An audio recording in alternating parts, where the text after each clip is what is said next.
हमें लगता है कि आरएसएस के बारे में जो कहा जाता है कि वो सांस्कृतिक संगठन है, लेकिन हमेशा राजनीति करता रहा है और लगातार राजनीति करता रहा है।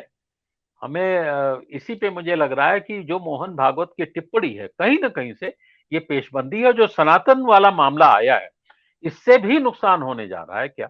जी, अनिल जी।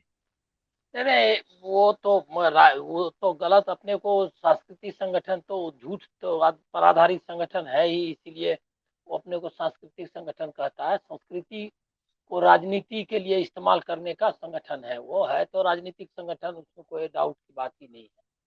अब सवाल ये है कि ऐसे मौके पर उन्होंने क्यों कहा इसको, मतलब डिकोड करना चाहिए कि क्या है वजह। एक तो ये जो कई लोग मानते हैं कि मोदी और आरएसएस में फर्क है और मोदी और को चैलेंज है आरएसएस का। अब मैं कम से कम इस थ्योरी को विश्वास नहीं करता इसमें। मेरा पक्का मानना है कि आरएसएस के लिए सबसे सबसे बढ़िया ऑप्शन जो अभी है विकल्प, उनके एजेंडा को बढ़ाने वाला, वो मोदी और अमित शाह का है। इसीलिए वो उसका इस्तेमाल इस्तेमाल नहीं कर रहे हैं, वो उनका प्रचारक है और वो उनके लिए वो आरएसएस के प्रतिनिधि के तौर पे काम कर रहे हैं। ये सब गलतफहमी में लोग हैं कि आरएसएस और मोदी के बीच में ये हो रहा है और विवाद है। और आपको मैं जानकारी के तौर पर बता रहा हूँ कि आजकल जो भी अपॉइंटमेंट्स होते हैं यूनिवर्सिटीज हाँ में, गणेश जी कुछ कह रहे हैं। अ, हाँ, अपॉइंटमेंट्स होते हैं, ये क्या कहते हैं वहाँ यूनिवर्सिटीज में जो पोस्टिंग्स होती है आईएएस ऑफिसर्स की, और जो जो उनका सारा थिंक टैंक है वो आरएसएस के लोग चला रहे हैं, और आरएसएस उसमें आरएसएस की अनुमति के बगैर कोई भर्ती नहीं होती है। इसीलिए ये सब सोचना कि आरएसएस और उनमें विवाद है, आरएसएस के लिए सबसे एक शख्स जो कि आरएसएस के जानकार हैं, उनसे आज ही मैंने बातचीत की कि है क्या माजरा।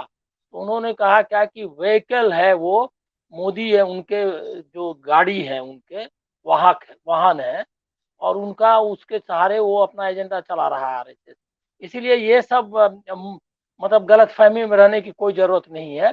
अब है क्या कि ये जो सोशल जस्टिस की राजनीति है, वो निश्चित तौर पर जब जाति जनगणना का मुद्दा आ गया तो एक बहुत ही डिफेंसिव किस्म की सिचुएशन आ गई कि अगर जाति जनगणना का मुद्दा जिस तरह से उठा लिया है कांग्रेस ने, और उसके बाद इंडिया गठबंधन की एक बड़ी एक ताकत जो है वो है सोशल जस्टिस के फोर्सेस, जिसको आप कहते हैं मतलब सामाजिक न्याय की राजनीति करने वाले है, चाहे वो नीतीश हो, चाहे स्टैलिन हो, चाहे लालू प्रसाद यादव हो, और मतलब अनगिनत लोग हैं उसमें, एक बड़ी संख्या है उनकी। और ये जाति जनगणना पर एक कंसेंसस भी उन्होंने बना लिया है, और जिसमें दिक्कत है अभी भी, ऐसा नहीं है कि उनमें पूरा कंसेंसस हो गया है, उसमें विरोध भी है, लेकिन ये चालू हो गया है। तो इसको, ये जाति जनगणना कोई राजनीति बड़ा राजनीतिक मुद्दा न बन पाए, ये इनकी कोशिश है, और आरएसएस उसके उनके बचाव के लिए आ गया। इसलिए इसको ये नहीं मानना चाहिए कि दोनों अलग के लिए वो, ये एक बड़ी चुनौती इंडिया गठबंधन की ओर से उनको आई है।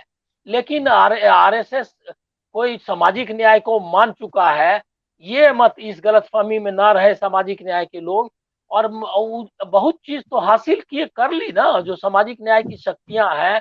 आज कई नेता उनके ओबीसी के और दलित नेता जो कल तक सामाजिक न्याय की बड़ी राजनीति में लगे हुए, मतलब राजनीति में थे, वो उनके साथ हैं, उनके साथ काम कर रहे हैं। तो उतना तो वो उन्होंने चेंज कर ही लिया है अपने को, कि अब थोड़ा ही है क्या कि भले ही खाना साथ में खाकर, मतलब उस तरह से ना खाएं और बाद में हाथ धो लें, लेकिन ये जो है उनको साथ लेकर के तो चल ही रहे हैं वो।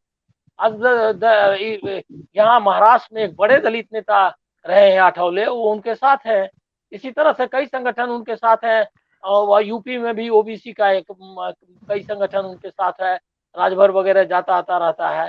तो ये जी। उनके इसके इसलिए उन्होंने एक बड़ी बेस बनाई है।